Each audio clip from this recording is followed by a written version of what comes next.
সংগ্ৰাম কৰিছে আৰু এই সংগ্ৰামৰ 27 তাৰিখে ভাৰত চৰকাৰ অসম চৰকাৰৰ লগত আৰু বড়ো সমস্যা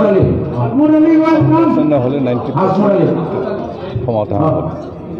আৰু সেইকাৰণে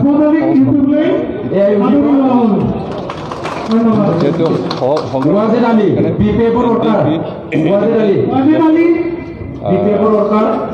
চুক্তিমতে উইদিন 1 month ডিছবেণ্ড কৰিব লাগে আৰু এইটো আমি সংগঠন সশস্ত্ৰ সংগঠনটো ডিছবেণ্ড কৰাৰ লগে লগে আমি মানুহ হিচাপে সমাজৰ লগত থাকিব লাগে কাম কৰিব লাগে যিহেতু আমি সশস্ত্ৰ সংগ্ৰাম কৰিলে ৰাজনৈতিক অধিকাৰৰ লৈতো সংগ্ৰাম কৰিছোঁ সেইকাৰণে সমাধা কৰি যিখিনি আমি অধিকাৰ পালোঁ সেই অধিকাৰখিনি ৰূপায়িত কৰিব লাগিব ৰূপায়ন কৰিব লাগিলে আমি ৰাজনৈতিক হিচাপে জড়িত হ'ব লাগিব আৰু সেইকাৰণে যেহেতু সংগঠন নাথাকিব সংগ্ৰাম সমাপ্ত হ'ল এতিয়া সাধাৰণ মানুহৰ দৰে সাধাৰণ ৰাইজৰ লগত বসবাস কৰিব লাগিব আৰু সেইকাৰণে সাধাৰণ ৰাইজৰ যিখিনি অভাৱ অভিযোগ যিখিনি অধিকাৰ আমি যোৱা 27 তাৰিখে চুক্তিৰ জৰিয়তে পালোঁ সেইখিনি ৰূপায়ন কৰাৰ স্বাৰ্থত ৰাজনৈতিকভাৱে জড়িত হোৱাৰ এটা সময় আহি পৰে আৰু সেইকাৰণে সময়ৰ আহ্বানত মই ৰাজনৈতিকভাৱে জড়িত হ'বলৈ আজি ইউ পি পি এল ৰাজনৈতিক দলত লক্ষ্য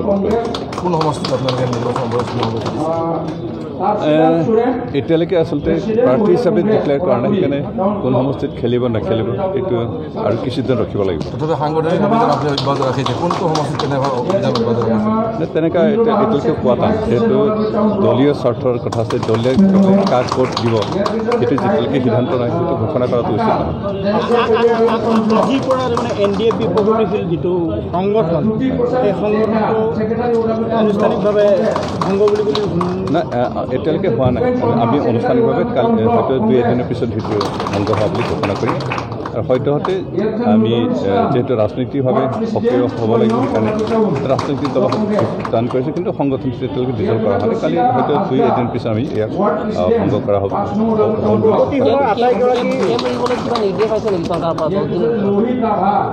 এনে যোৱা পৰহি ভাৰত চৰকাৰ বিশেষকৈ অসম চৰকাৰ আৰু ভাৰত চৰকাৰৰ নেতৃবৃন্দৰ লগত আমি আলোচনা কৰিলোঁ বিশেষকৈ গৃহ বিভাগৰ লগত আৰু আলোচনা কৰিছোঁ তেওঁলোকে কৈছে যে যিহেতু এগ্ৰিমেণ্টতে উইদিন 1 month সংগঠন ডিছবেণ্ড কৰিব লাগে আৰু সেইকাৰণে তেওঁলোকে পাৰিলে 10 দিনমান সংগঠন ডিছবেণ্ড কৰক আৰু ডিছবেণ্ড নহ'লে কেম্পটো আচলতে থাকিব নালাগে বুলি তেওঁলোকে কৈছে কেম্পটোকো ভংগ কৰিব লাগে কিন্তু আমি কৈছোঁ যে সংগঠন নাথাকিব পাৰে কিন্তু যিখিনি কেম্প আমি গঠন কৰিছোঁ সামাজিক অনুষ্ঠানৰ কাৰণে আমি ৰাখিম এটা সংগঠন হিচাপে নহয় সংগঠনৰ অফিচ হিচাপে নহয় যেটা সংগঠনেই নাথাকিব কিন্তু আমি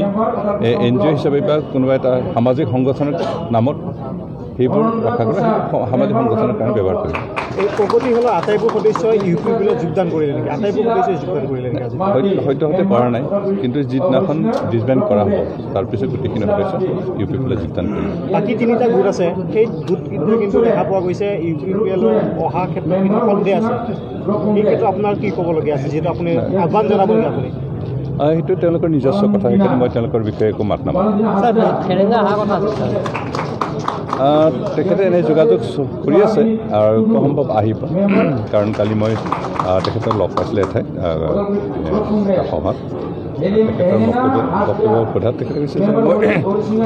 যিমান পাৰোঁ UPPL লগত থাকি কাম কৰিম সেই কথাখিনি কৈছে কেতিয়া আহে ক'ব নোৱাৰোঁ কিন্তু UPPL লগত থাকি কাম কৰাৰ ইচ্ছা প্ৰকাশ কৰিম মুখ্য প্ৰতিদ্বন্দ্বী কোন হ'ব আৰু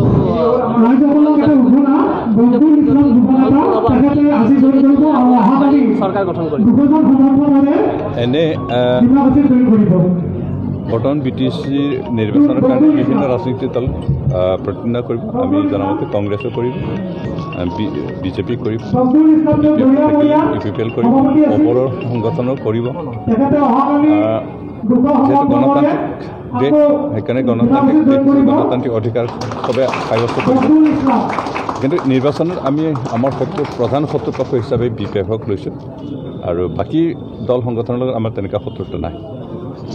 BPF কি ইছ্যু লৈ 15 বছৰীয়া শাসনৰ কি ইছ্যু লৈ আপোনালোকে ৰাইজৰ ওচৰত যাব? তেওঁলোকৰ কৰাপশ্যন অকৰ্মণ্যতা জনসাধাৰণৰ উন্নয়নৰ কাৰণে একো কাম কৰা নাই তেওঁলোকৰ বিফলতা আৰু তেওঁলোকৰ কৰাপশ্যনৰ বিৰুদ্ধে সেই বিষয়কেইটা আমাৰ মূল ইছ্যু হ'ব তেওঁলোকৰ বিৰুদ্ধে নেক্সট কি আশাবাদী আপোনালোকে চৰকাৰ গঠন কৰিব নিশ্চিত আপোনালোকে বৰ্তমানে যিটো বাতাবৰণ দেখিছোঁ চুক্তি স্বাক্ষৰ হোৱাৰ পিছত জনসাধাৰণৰ যিখিনি মনোভাৱ যিখিনি এটা ঢৌ দেখিছোঁ সেইখিনি ঢৌৰ ওপৰত বিশ্বাস আমি এটা অনুধাৱন কৰি এটা অধ্যয়ন কৰি আমি ক'ব পাৰোঁ যে নেক্সট UPPL মেজৰিটি আৰু এবছলিউট মেজৰিটিলৈ চৰকাৰ গঠন কৰিব পাৰিব চিফ কোন হ'ব ছাৰ গোবিন্দ বসুমতাৰী সেইটো এতিয়ালৈকে সিদ্ধান্ত সেইটো যিহেতু আমি চিফ কোন হ'ব নহ'ব সেইটো আগতীয়াকৈ ডিক্লেয়াৰ কৰা নাই আৰু সেইটো এতিয়া ঘোষণা কৰা উচিত নহয় আমি নিৰ্বাচিত হৈ মেজৰিটি হৈ ল'ম তাৰপিছত আমাৰ দলৰ মাজত নিৰ্বাচিতসকলৰ মাজত যিজনকে নেতা গঠন কৰিব নেতা মনোনীত কৰিব তেওঁ চিফ হ'ব